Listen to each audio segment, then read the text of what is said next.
दोस्तों, घुमक्कड़ पहाड़ी के इस खास व्लॉग में आपका स्वागत है। और इस समय मैं देहरादून के एक इंटीरियर इलाके और पचवादून के बेहद इंटीरियर कालसी हूँ। वो बेहद अगर कहा जाए तो राजा जो विराट है उनकी विराट नगर की राजधानी जो है उसको कालसी कहा जाता है। इस समय देखिए आप, ये कालसी है और इसके आगे जो है यमुनोत्री मार्ग वो दिखाई देगा। पहले चारधाम यात्रा में अगर यमुनोत्री की तरफ को जाना होता था तो तमाम लोग जो है वो इस रूट से जाया करते थे। लेकिन ये जिसकी चेतावनी आप देख रहे हैं, यहाँ पर जो तमाम पत्थर हैं वो टूट टूट कर गिरते थे, जिसकी वजह से ये मार्ग जो है वो आगे जाके बहुत सकरा है और बहुत टूट जाता है, टूटा हुआ रहता है। तो उसकी वजह से लोग कम हैं जाते हैं। लेकिन इसके आसपास के आप गांव देख सकते हैं, बहुत शानदार गांव हैं। इस समय गेहूं पक चुके हैं, तमाम लोगों ने पुलियां लगा रखी हैं, अपने खेत काट लिए हैं और थोड़े थोड़े सीढ़ीदार खेत ज़रूर ये बनाए गए हैं। तो अभी मैं आपको आगे ले चलता हूं। कालसी के एक प्रसिद्ध मंदिर जो है, मंदिर जो है काली मंदिर जो है, माफ़ कीजिएगा, काली मंदिर। इस मंदिर का एक इतिहास है और इस समय कालसी में जब हम हैं तो वो भी दिखाना हमारी बहुत ज़रूरी हो जाता है। कालसी में हूँ तो मैंने जैसे आपको बताया कि मैं आपको एक बेहद प्रसिद्ध मंदिर भी दिखाना चाहता हूँ। वो है यहाँ का सिद्धपीठ महाकाली मंदिर कालसी। और देख सकते हैं ये है प्रसिद्ध सिद्धपीठ महाकाली मंदिर। और इस काली मंदिर का अपना एक इतिहास है। उत्तराखंड के देहरादून के जौनसार क्षेत्र में प्राचीन गांव कालसी स्थित है।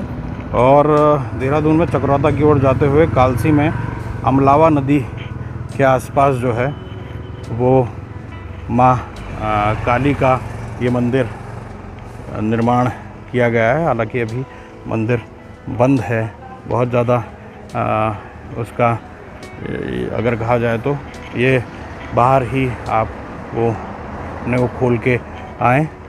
इसके अलावा क्योंकि ये काली मंदिर का अपना एक इतिहास है, तो यहाँ पर ये एक ऐसा मंदिर है जिसमें बड़ी संख्या में, ये देखिए यहाँ से जाने का रास्ता भी हो जाता है। और ये जो है ये द्वापर कालीन जो है वो मंदिर माना जाता है। द्वापर कालीन मंदिर है और इसका अपना एक इतिहास है इस मंदिर का। और इस द्वापरकालीन मंदिर की अगर बात करें तो जब पांडव लाखामंडल की तरफ जा रहे थे तब उन्होंने यहाँ पर रुके थे और यहाँ से लाखामंडल के लिए गुफा से प्रस्थान करने लगे थे।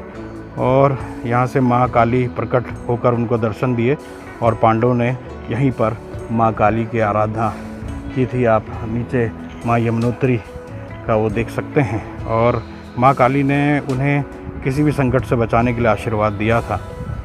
और माँ के आशीर्वाद से ही कौरवों और शकुनी मामा की लाखामंडल स्थित महल में उनको मारने की जो साजिश थी उससे पांडव बचे थे।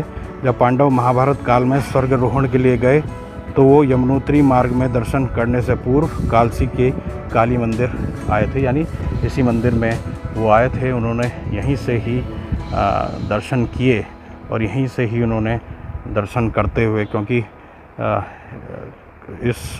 और फिर यहाँ से उन्होंने पूजा अर्चना की और यहीं से स्वर्गारोहण के लिए वो उन्होंने प्रस्ताव किया।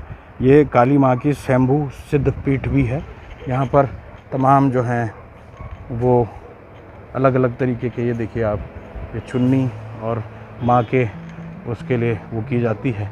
और अपने आप में बेहद शानदार जो है ये सिद्धपीठ नज़र आता है, तो आप ये समझ सकते हैं। और इस काली मंदिर के पास ही एक गुफ़ा जो है वो भी कही जाती है कि वो गुफ़ा भी है जिससे जो पांडव थे वो लाखामंडल से निकल रहे थे और इसी गुफ़ा से होकर वो कालसी क्षेत्र के एक स्थान पर अश्वमेध यज्ञ के कई कुंड भी बने हुए हैं। हालांकि उसको भी हम आपको दिखाएंगे कि किस तरीके का वो कुंड जो है वो है। और ये जो मंदिर आप देख सकते हैं, यहाँ पर सिद्धपीठ जो केसर सिंह जो हैं यहाँ के पंडित हैं, उन्होंने बताया कि इस काली मंदिर में चैत्र और शारदीय नवरात्र में 9 दिन बड़े मेला लगता है।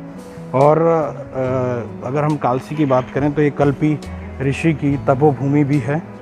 और जहाँ हम अगर बात करें तो राजा विराट जो हैं उनकी विराट नगरी थी कालसी। तो ये जो है ये प्रसिद्ध सिद्धपीठ जो है महाकाली का वो सामने आपको दिखाई दे जाएगा। और माता का अपना जो स्वरूप है, जो माता खुद सबके लिए कुछ ना कुछ करने की कोशिश करती है, और जिस तरीके का उनके द्वारा पांडवों को एक तरीके से उन्होंने उनके जीवन रक्षा की, वैसे ही माता सबकी रक्षा करती है। और यहाँ पर अभी मुझे लगता है कि कोई भंडारा हुआ है, उसी का ही यहाँ पर समापन चल रहा है। और जौनसार क्षेत्र में बहने वाली जो टॉन्स नदी के संगम पर ये कालसी जो है वो छोटा सा एक वो है। और इसके अलावा अगर कहा जाए तो जो महाभारत कालीन पांडव काल में कालसी का शासक जो थे वो राजा विराट थे, और उनकी राजधानी विराटनगर थी। विराटनगर जो है वो अपने आप में बहुत प्रसिद्ध माना जाता है। और यहाँ पर अज्ञातवास के दौरान पांडव रूप बदलकर राजा विराट के यहाँ ही रहे थे, जो आजकल कालसी के नाम से प्रसिद्ध है। और अगर कहा जाए तो इसको कालकूट व युगशैल भी यहाँ पर मिलते हैं। एक समय में कालसी क्षेत्र गढ़वाल और हिमाचल प्रदेश के सीमांत क्षेत्र का सबसे बड़ा केंद्र कहा जाता है। और मैं आपको ये द्वापर युग का मंदिर है दिखा दूँ। ये है सिद्धपीठ महाकाली कालसी का मंदिर। और अपने आप में इस मंदिर का, जैसे मैंने आपको वर्णन किया, बहुत शानदार इतिहास है। और ये आपको यमुनोत्री जाने का पुराना रास्ता है, आपको सामने जाता हुआ पुल भी दिखाई दे जाएगा। और यहीं कहीं जो है वो गुफा भी होगी, जिससे तमाम जो पांडव थे यहाँ से उन्होंने जाने की कोशिश की। और यहीं से वो, जैसा कहा गया कि स्वर्गरोहण जब वो जा रहे थे तो उस समय भी उन्होंने इसी रास्ते का उपयोग किया था। तो मैं यहाँ के जो पुजारी हैं मैं उनसे जानने की कोशिश करूँगा कि आखिरकार क्या यहाँ का इतिहास है, किस तरीके का यहाँ का इतिहास माना जाता है, और क्यों ये प्रसिद्ध जो सिद्धपीठ है, हालांकि इसको स्वयंभू सिद्धपीठ कहा जाता है, लेकिन ये अपने आप में बेहद महत्वपूर्ण है। और जैसा मैंने इसको पूरा इतिहास आपको बताया, बहुत द्वापर युग का इतिहास जो है वो इसका माना जाता है। तो अगर आप यहाँ पर आते हैं कालसी में तो इस प्रसिद्ध और पौराणिक काली मंदिर के दर्शन भी आप यहाँ कर सकते हैं। अंदर बेहद महत्वपूर्ण जो हैं वो मूर्तियाँ हैं। और क्योंकि यहाँ पर जो माँ भगवती, माँ काली, महाकाली के वो हैं, तो इसलिए बहुत ज़्यादा हम तस्वीरों को और मूर्तियों को तो नहीं दिखाएंगे। लेकिन कुल मिलाकर देखा जाए तो जो तमाम इससे जुड़े हुए लोग हैं, जो इनकी मान्यता मानते हैं, वो यहाँ ज़रूर आते हैं। और यहाँ पे जैसे शारदीय नवरात्र होते हैं, उनमें बहुत मेला यहाँ पर जो है वो लगता है। तो कुल मिलाकर देखा जाए तो अपने आप में बेहद शानदार ये क्षेत्र है। अब यहाँ के जो पंडित हैं उनसे भी आपकी बात कराने की हम कोशिश करेंगे कि आखिरकार वो क्या इसके बारे में कहना चाहेंगे। लेकिन कुल मिलाकर देखा जाए तो ये अपने आप में बेहद शानदार मंदिर जो है वो दिखाई देता है। जय माता दी। मैं पंडित भारत भूषण शर्मा, पीठाधीश्वर श्री महाकाली मंदिर कालसी। सर, अगर हम इतिहास की बात करें तो ये द्वापर युग का काली मंदिर है, और अपने आप में महाकाली का अपना एक प्रताप इस क्षेत्र के लिए है। इस तरह देखते हैं, और आप क्या इतिहास है इसके बारे में कुछ बताना चाहते हैं? बिल्कुल बिल्कुल। माता महाकाली का मंदिर प्राचीन सिद्धपीठ है, और पांडवों ने यहाँ पर कुछ समय रह के तपस्या की थी। द्वापर युग में पांडवों ने अज्ञातवास यहाँ पर बिताया था, तभी माता की पूजा अर्चना करी थी। और यहाँ से उन्होंने लाखा मंडल के लिए प्रस्थान किया था। माता की जो स्थापना है वो तभी से ही है। माँ के दर्शनार्थ लोग दूर दूर से आते हैं। उत्तराखंड के साथ साथ सीमावर्ती हिमाचल, उत्तर प्रदेश, हरियाणा, पंजाब, दिल्ली आदि से लोग माँ के दर्शन करने आते हैं। और हर शनिवार रविवार यहाँ पर माता का भंडारा रहता है। लोग अपनी मनोकामना लेके आते हैं। यहाँ पर एक मनोकामना वृक्ष भी है जिसमें लोग अपनी मनोकामना लेके धागा या चुन्नी बांधते हैं, और जब मनोकामना पूरी हो जाती है तो धागा चुन्नी खोलकर माँ को प्रसाद, नारियल, छत्र जो भी जैसी जिसकी इच्छा है वो वैसे चढ़ाते हैं। कोई भंडारा करवाता है, तो सभी की मनोकामना, ये एक मनोकामना सिद्धपीठ माँ का स्थान है और माँ सबकी मनोकामना पूरी करती है। कालसी क्षेत्र तो वैसे ही नगरी का है, कही जाती थी, राजधानी कही जाती थी। आप किस तरह देखते हैं, और इस क्षेत्र में इस तरीके का सिद्धपीठ होना वो अपने आप में बेहद महत्वपूर्ण है? बिल्कुल बिल्कुल, देखो कालसी क्षेत्र के आसपास ये एक पौराणिक स्थल है। अभी आपने हरिपुर की महिमा तो सुनी होगी। हरिपुर में यहाँ पर हरि घाट है। कालसी में यहाँ पर व्यास जी यहाँ पर रहे थे। व्यास जी ने यहाँ पर तपस्या करी थी, और यहाँ पर राजा ऋषालु यहाँ पर रहे, यहाँ पर पांडव यहाँ पर रहे।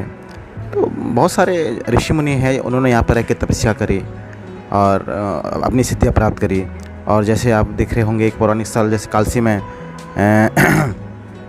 बहुत सारे पुराने स्थल हैं। जैसे अभी अब सीमावर्ती क्षेत्र में भी जैसे आप जाएंगे तो जैसे यहाँ पे बाढ़ वाला है, तो वहाँ पर भी एक अश्वमेध यज्ञ का नाम आपने सुना होगा।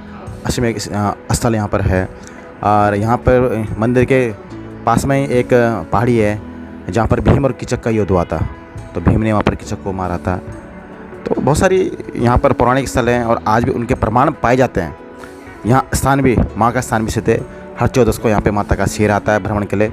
रात्रि में माँ का शेर जो है वो माँ की परिक्रमा करके यहाँ से जाता है, कई लोगों ने देखा है। तो कहीं ना कहीं ये देखिए आधुनिकता के दौर में ये माता का जो माँ की शक्तियाँ हैं, देव शक्तियाँ हैं, आज भी विद्यमान हैं। सर के लिए किस तरीके से आप संदेश देंगे कि किस तरीके से, क्योंकि धर्म को लेकर जिस तरीके से लोगों की हानि होती रही है, लोग बहुत ज़्यादा धर्म विमुख हो रहे हैं, ऐसे लोगों को आप किस तरीके से संदेश देंगे? बिल्कुल, मेरा कहना तो यही है कि क्या नाम, देखो अपना धर्म, आप कितने भी आधुनिक हो जाओ पर अपने धर्म, अपना संस्कार वो मत छोड़िए। जब धर्म और संस्कार बचेगा तो तभी इंसान एक सभ्य मनुष्य बन पाएगा।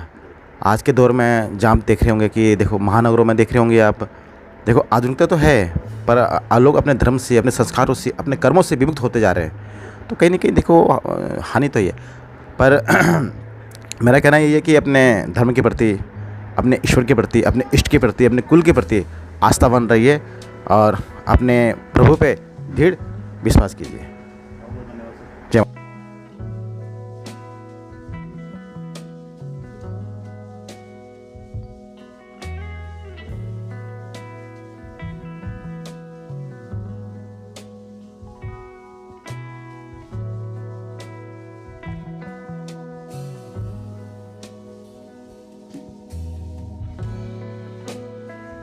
दोस्तों, जैसे महन जी ने बताया कि यहाँ पे एक मनोकामना वृक्ष भी है और उसमें तमाम लोग अपनी मनोकामनाएं बांधते हैं। और सामने देख सकते हैं ये मनोकामना वृक्ष है। यहाँ पर तमाम लोग जो हैं वो इस वृक्ष में अपने चुन्नी बांधते हैं, मनोकामना मानते हैं, और जब मनोकामनाएं पूरी हो जाती हैं तो उसके बाद जो है वो इस वृक्ष से अपनी तमाम जो चुन्नी है वो निकालने का काम करते हैं। तो आप देख सकते हैं कि बहुत पौराणिक ये मनोकामना वृक्ष है। यहाँ से तमाम लोगों की जो मनोकामनाएं हैं वो पूर्ण होती रही हैं, और यही तो इस जो पूरे जो क्षेत्र है, जो ये तिरु मंदिर है, उसकी अपनी प्रतिष्ठा है, अपना सब लोग मानते हैं।